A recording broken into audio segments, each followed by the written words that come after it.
नमस्कार, मी शिवानी लकडे. Pune prime news मध्ये आपलं स्वागत. मराठा आरक्षण आंदोलनाच्या नावाखाली राजकारण केलं जात असल्याची टीका मनसे अध्यक्ष राज ठाकरे यांनी शरद पवार आणि उद्धव ठाकरेंवर केली होती. या संदर्भात आमदार रोहित पवार यांना आज 12 ऑगस्टला पुण्यात पत्रकारांनी प्रश्न विचारला. त्यावर प्रतिक्रिया देताना राज ठाकरे हे आता दिल्लीचं ऐकायला लागले आहेत असं रोहित पवार म्हणाले. यासोबतच मतविभागणी करणाऱ्या अशा नेत्यांना कुठेतरी सुपारीबाज म्हटलं जातं असा टोलाही त्यांनी राज ठाकरे यांना लगावला.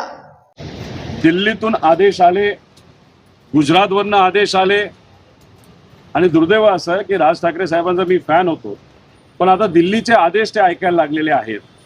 लोकसभेला काय झालं हे सगळ्यांनी बघितलं. आता फक्त एकच पर्याय महायुतीकडे राहिलेला आहे की मतं विभागली गेली पाहिजे. मग त्यासाठी जे कुठले पक्ष आहेत, नेते आहेत, त्यांचा वापर हा भाजपकडनं सरळ पद्धतीने त्या ठिकाणी केला जातोय.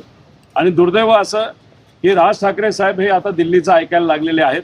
त्यामुळे अशा नेत्यांना नाही तर पक्षांना सामान्य लोक मतविभागणीसाठी वापरणाऱ्या नेत्यांना आणि पक्षाला काय म्हणतात तर सुपारीबाज पक्ष, सुपारीबाज नेते असं कुठेतरी म्हणायला लागलेले आहेत. त्याच्याच बरोबर काही मतदारसंघामध्ये मुद्दामून सत्तेत असणारे जे लोक आहेत, जसं माझा मतदारसंघ, काही लोकांना मतविभागणीसाठी तिथं उभं केलं जाईल, अपक्ष असेल नाही तर पक्षाच्या माध्यमातून. त्यामुळे हे जे काय चाललंय हे सामान्य लोकांना माहिती, म्हणूनच सामान्य लोकांनी एक शब्द काढलाय, सुपारीबाज नेते आणि सुपारीबाज पक्ष. मग राज ठाकरे साहेबांमध्ये हिंमत असेल तर देवेंद्र फडणवीस साहेबांबद्दल बोलावं की जर जातीय द्वेष नाहीतर या दोन विविध समाजामध्ये द्वेष जर कोणी निर्माण केला असेल तर भाजपच्या लोकांनी केलेला आहे. तर प्रत्यक्ष अप्रत्यक्षपणे भाजपचा जर फायदा होत असेल असेच जर वक्तव्य राज ठाकरे साहेब करत असतील तर राज ठाकरे साहेबांनाच विचारावं की भाजपबद्दल तुम्हाला काय वाटतं. त्यांनी द्वेष पेरला नाही का?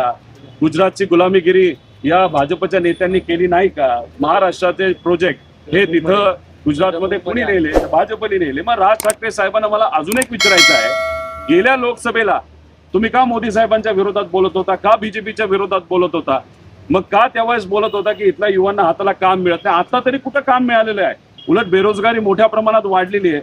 मग आत्ताचे युवक काय वेगळे युवक आहेत का? 5 वर्षात असं काय बदललं की तुम्ही आता भाजपची बाजू घ्यायला लागलाय? दिल्लीकरांसमोर दुर्दैवानं असं बोलावं लागतं की झुकायला लागलेला आहात.